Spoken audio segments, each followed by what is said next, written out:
அந்த பராசக்தியினுடைய மந்திரத்தை உருவேற்ற அவள் தூல தேகத்தையும் சூக்கும தேகத்தையும் ஒட்ட வைக்கக்கூடிய ஒரு ஆற்றல் தான் இந்த மந்திரங்கள்.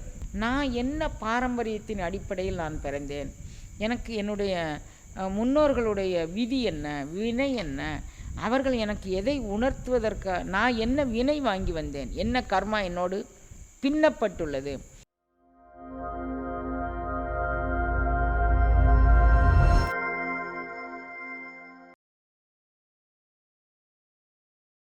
நம்மளுடைய ஆன்மீகத்தில் திருமூலர் செஞ்ச மிக பெரும் கருணை என்ன அப்படின்னா, கட்டாத புஷ்பம், கருதாத பூஜை, வெட்டாத சக்கரம், வெட்ட வெளியின் விரிவு, அத்தனையும் கட்டாத.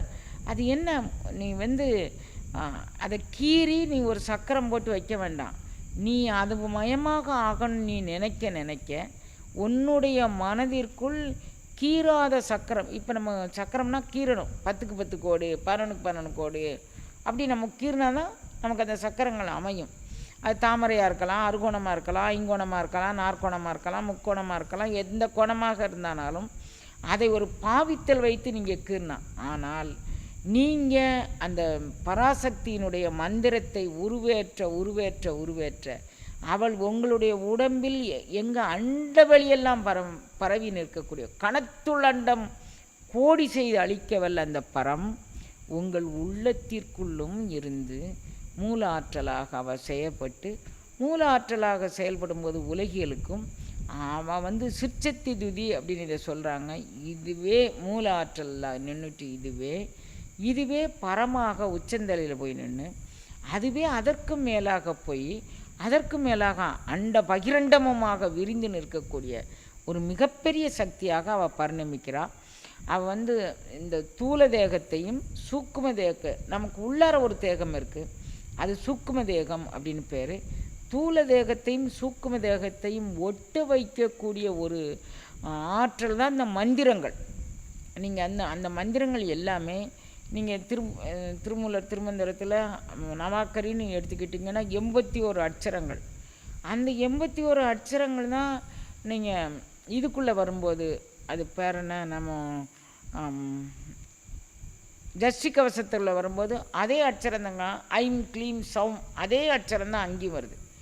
இதே அட்சரம்தான் நம்மளுடைய கந்த குருகவசத்தில் வரக்கூடியது. இதே அட்சரம்தான் வைரவியில் வரக்கூடியது.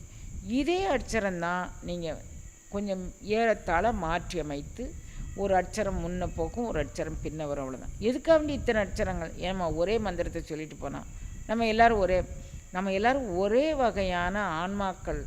ஆன்மா ஒன்றேயாக இருந்தாலும் நாம் எடுத்துக்கொண்ட சரீரம் இருக்குது பாருங்கள், அது ஒன்றே ஆனதல்ல.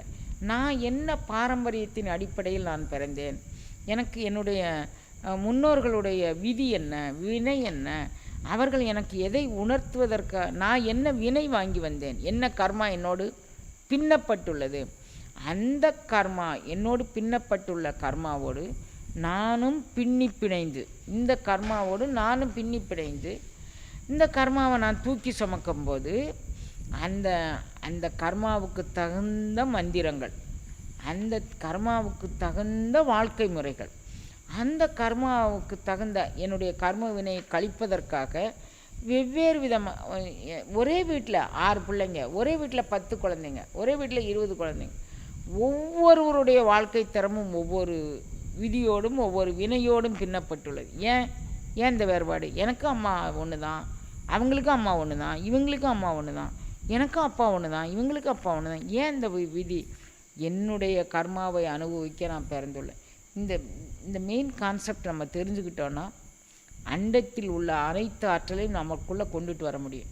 இப்போ எப்படி வெடிப்பு ஆற்றல் அப்படின்னு சொன்னோம்ல, பிக் பேங் தியரின்னு சொன்னோம்ல, அந்த முதல்ல இறைவன் இந்த அண்டத்தை தோற்றுவிக்கக்கூடன்னு தோன்றின உடனே அவன் ஆதி ஈர் இல்லாதவன், தன்னை அமைந்த காரணம் ஒன்றில்லாதவன், கோது இல்லாதவன், கணத்துள் அண்டங்கோடி அழிக்க வல்லவன் அவன். அப்படி நினைக்க மாத்திரம் அண்டகோடி வருது. அப்போ அத்தனை அண்டகோடிகளும் எப்படி நிற்கிது உலகத்தில்? இப்போ லேட்டஸ்ட் தியரியில் சொல்கிறாங்க, ஒன்றை ஒன்று ஈர்த்தும் பற்றி பிடித்தும் அதாவது அட்ராக்ஷன் அண்ட் ரிப்பல்சன், ஒன்றை ஒன்று ஈர்த்தும் பற்றி பிடித்து. இதையெல்லாம் ஆரியப்பட்டராக இருக்கட்டும் அல்லது அதற்கு பிறகு வந்த பாஸ்கராச்சாரியார் பற்றி கேள்விப்பட்டிருப்பீங்க அப்படின்னு நினைக்கிறேன். அவருக்கு ஒரே பொண்ணு லீலாவதி அப்படின்னு பேர். அவர் பெரிய ஜோதிட வல்லுனர். அந்த ஜாதகத்தை எடுத்து பார்க்குறாரு. அந்த பொண்ணு திருமணமாகி விதவையாக இருக்கணும் அப்படின்னு ஒரு விதி இருக்குது. இவர் ஜோதிடத்தில் அஸ்ட்ராலஜி அண்ட் அஸ்ட்ரானமி இரண்டையும் இணைத்து ஈர்த்து பிடித்து அது ஒன்றை ஒன்று சார்ந்துள்ளது அப்படிங்கக்கூடிய கொள்கையில் அவர் அதை நிலைநாட்டியவர் அந்த பாஸ்கராச்சாரியார். அந்த ஒளியின் வேகத்தினுடைய கணக்கை இதை ஆரியப்பட்டர் காலம் கிபி 5ஆம் நூற்றாண்டு அப்படின்னு சொல்லாங்க. இன்றைக்கு ஏறத்தாழ 1600 ஆண்டுகளுக்கு முன்னாலன்னு சொல்லாங்க. ஆனால் நம்மளுடைய மெய்ஞானிகள் எல்லாம் காலம் கடந்து உள்ளவர்கள். அவர்களை ஒரு கால எல்லைக்குள்ளே நாம் கட்டுப்படுத்த இயலாது. இருந்தாலும் இவங்க இப்படி வச்சுருக்குறாங்க வச்சுக்குவோம். நம்ம மணிவாசக பெருந்தகை 2ஆம் நூற்றாண்டில் உள்ளவர். இப்போ சொல்கிறாங்க எங்கள் அண்டங்கள் ஒன்றை ஒன்று ஈர்த்து பற்றி பிடித்து கொண்டு ரிப்பல்ஷன் அண்ட் அட்ராக்ஷன் தியரிப்படி இயங்குதுன்னு சொல்கிறாங்க. நம்மளுடைய மணிவாசக பெருந்தகை சொல்லார், அண்டப்பகுதியின் உண்டை பிறக்கம் அளப்பரும். இப்போ உலகம் உருண்டையானது, தட்டையானது, எத்தனை உண்டை ஒரு விதமான கோள வடிவத்தில் அது உள்ளது. அண்டப்பகுதியின் உண்டை பிறக்கம். அந்த உண்டை இப்படி தான் இருந்தது. அவர் எதை கொண்டு கண்டுபிடிச்சார்? என்ன டெலஸ்கோப் வச்சுருந்தாங்களா, கலிடாஸ்கோப் வச்சுருந்தாங்களா? எதுவுமே இல்லையே. அவங்க என்ன வச்சு கண்டுபிடிச்சாங்க? அண்டத்தில் உள்ளதை பிண்டத்தில் பார்க்கக்கூடிய ஒரு ஆற்றல் தெரிந்தவர்கள் அவர்கள். அதை கொண்டு கண்டுபிடிச்சிருக்கிறாங்க. அண்டப்பகுதியின் உண்டை பிறக்கம் அளப்பெருந்தன்மை வளப்பெருங்காட்சி ஒன்றனுக்கு ஒன்று நின்ற எழில் பகரின் 101 கோடி மேற்பட விரிந்தன. ஒன்றனுக்கு ஒன்று நின்ற எழில் பகரின் அது என்ன பண்ணுது?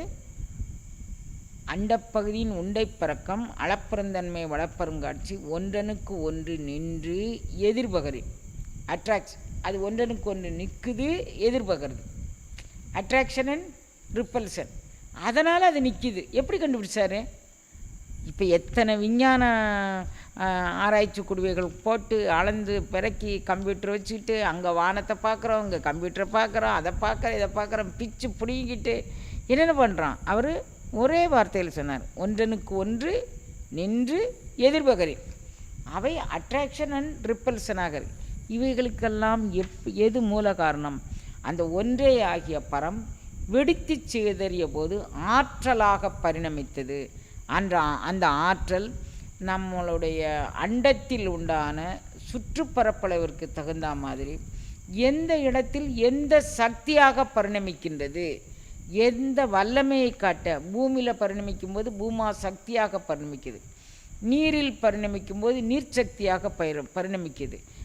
காவேரியாக, கங்கையாக, நர்மதையாக, அது தாமிரபரணியாக நீரில் பரிணமிக்கும் போது அதை ரொம்ப இதுக்கெல்லாம் யார் காரணம் அப்படின்னு சொன்னால் அந்த ஒன்றே ஆகிய பரம்பொருள் இந்த அம்மாவுக்கு சக்தியை கொடுத்து நீரினில் தன்மை வைக்கிற, தீயினில் வெம்மை செய்தோம், அப்போ காற்றினில் ஊறு செய்தோம். ஒவ்வொன்றிலும் அந்தந்த இயக்கத்திற்கு தகுந்த மாதிரி. அப்போ ஒரு ஆற்றல் தானமாக இருக்குது, இது குளிர்ச்சியாக இருக்குது, இது வெம்மையாக இருக்குது. இந்த இயக்கத்திற்கு தேவை இந்த சக்தியால் இது நடைபெறுகின்றது.